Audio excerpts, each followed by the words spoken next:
কিন্তু সকাল থেকেই ওয়েদারটা খুব সুন্দর। আর ঠিক তখনই আমি মনে করে নিয়েছি আজ আমি উনুনেই রান্নাবান্না করব। সকাল থেকে আমি অন্য কাজে ব্যস্ত থাকার কারণে শাশুড়ি মা রান্না বসিয়ে দিয়েছে। সকাল থেকেই আজকে আমি ঘর গোছানো আর কাপড় কাচা নিয়ে খুবই ব্যস্ত ছিলাম। যেহেতু মা রান্না বসিয়ে দিয়েছে সেই কারণে রান্নার চাপটা অনেকটাই কম। শুধুমাত্র ভাত, ডাঁটার শাক ভাজা আর সয়াবিনের তরকারিটাই বাকি ছিল। তাই আমি মাকে বললাম, তোমাকে আর রান্না করতে হবে না, এই বাকি রান্নাগুলো আমি করে নিচ্ছি। আর উনানে রান্না করতে আমি বরাবরই খুব ভালোবাসি। আর সেটা যদি শীতের দিনে হয় তো খুবই ভালো লাগে। কিন্তু আজ অতটা গরম নেই, যেহেতু বৃষ্টি হয়েছে সারারাত, সেই কারণেই আমি আজকে উনুনে রান্না করছি। আর আমাদের যেহেতু উনুনে সবসময় রান্না করা হয় না, সেই জন্য আমাদের কিন্তু কাঁচা রান্নাঘর নেই। যেহেতু বেশিরভাগ রান্নাটাই গ্যাসে করা হয়, আর শীতের দিনে শখ করে কোনো সময় উনুনে রান্না করা হয়, এই যা। আমরা যখন ছোট ছিলাম, আমার বাবার বাড়িতে আমার মাও কিন্তু উনুনেই রান্না করতো। আর শীতের দিনে আমি উনুনে জাল দিতে খুবই ভালোবাসতাম।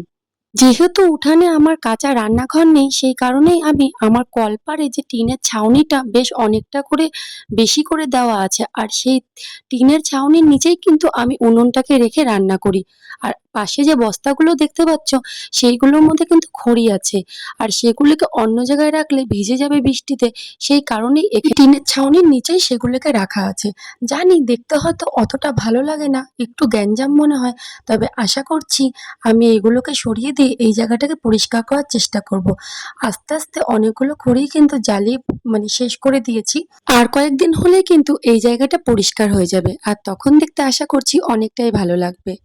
ভিন্ন গল্প করতে করতে তোমাদের সাথে তো শেয়ার করতেই ভুলে গেলাম আজকে আমি কি রান্না করছি। আজকে আমি বাইরে এখানে করছি সয়াবিনের তরকারি। আমার শ্বশুর মশাই আর মিহুর জন্যই মেনলি এটা স্পেশাল।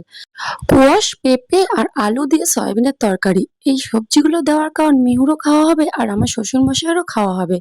আর আমার শ্বশুরমশাই সয়াবিন কিন্তু ভীষণ ভালোবাসে। ভালো তো আমিও বাসতাম, তবে এখন থাইরয়েডের কারণে আমি কিন্তু আর খাই না। আমি আবার এইরকম সবজি দিয়ে সয়াবিন কখনোই পছন্দ করি না। আমি শুধুমাত্র আলু দিয়ে পেঁয়াজ, রসুন বেশি করে তেল দিয়ে ঝাল ঝাল করে সয়াবিনের তরকারি আগে ভীষণই ভালোবাসতাম। তবে আজকে কিন্তু সেইভাবে করব না। আজকে অল্প তেলে কিভাবে সয়াবিনের তরকারি তাড়াতাড়ি হয়ে যায় আমি সেটাই করছি। আর মিহুর জন্য আর বাবার জন্য, যেহেতু দুজনের জন্যই আমি অল্প তেলে রান্না করি, তো এই রান্নাটা আমি আজকে অল্প তেলেই করব। প্রথমে কড়াইতে কিছুটা তেল দিয়ে দিয়েছি, তার মধ্যে সয়াবিনগুলো দিয়ে হলুদ লবণ দিয়ে সয়াবিনগুলোকে কিছুটা ভাজা ভাজা করে নিয়েছি। আমি কিন্তু অনেক সময় অনেকভাবেই রান্না করি, কোনো সময় ভেজে নিই, কোনো সময় কাঁচাটাই করি। আজকে আমি ভেজেই নিয়েছি। তারপর আবার কিছুটা তেল দিয়ে তার মধ্যে জিরে তেজপাতা ফোড়ন দিয়ে কোয়াশ, আলু আর পেঁপেগুলো দিয়ে দিয়েছি। তার সঙ্গে আমি কুচি করে রাখা পেঁয়াজগুলোও দিয়ে দিয়েছি। দিয়ে হলুদ লবণ দিয়ে ঢাকা দিয়ে সেটাকে ভালো মতন আমি কিন্তু কষিয়ে নিয়েছি আগে। ভালো মতন না কষালে পরে কিন্তু ওই পেঁপে আর কোয়াশগুলো সহজে সিদ্ধ হতে চায় না। তাই আমি ঢাকা দিয়ে করে দিয়েছি। আর ঢাকা দিয়ে করলে একদিকে সুবিধা কি, রান্নাটাও বেশ তাড়াতাড়ি হয়ে যায়। এখন আমি এই ঢাকাটা খুলে দেখলাম যে প্রায় অনেকটাই হয়ে গিয়েছে। এখন আমি মশলা দিয়ে দেব। আর আমি মশলাটা কিন্তু আজকে পাটায় বেটে করিনি, আমি এটা মিক্সারেই করেছি। আদা, জিরে, রসুন আর অল্প একটু ধনিয়া গুঁড়ো, এটা দিয়ে আমি একটা পেস্ট বানিয়ে এনেছিলাম বাইরে। তো এখন আমি সেই মশলাটাই দিয়ে দিচ্ছি। আর এই মশলাটা দেওয়ার পর আমি বেশ আরো কিছুক্ষণ ধরে কিন্তু এটাকে ভালো জাল দিয়ে এটাকে কষিয়ে নিব। আমি সবসময়ের জন্য আমার মায়ের হাতে সয়াবিনের তরকারিটাকে খুব মিস করি। আগে যখন সয়াবিনের তরকারি হতো আর তার সঙ্গে মাসকলাইয়ের ডাল বলো বা মুসুরির ডাল মা রান্না করতো, সেটা যেন মাংসও ফেল। আর যেদিন সয়াবিনের তরকারি রান্না হতো, আমি সন্ধ্যাবেলা মুড়ি দিয়ে সয়াবিনের তরকারি দিয়ে খাবোই খাবো। এটা ছিল কিন্তু মাস্ট।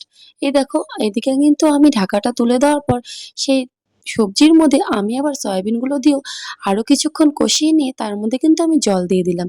এই জলটা দিয়ে ফোটাবো এখন বেশ কিছুক্ষণ। এই দেখো, আমার তরকারিটা খুব ভালোভাবে ফুটে গেছে। এখন আমি এর মধ্যে গরম মসলা দিয়ে দিব। আর গরম মসলা দেওয়ার পরে আমি কিন্তু কিছুটা তরকারি মিহুর জন্য তুলে রাখবো।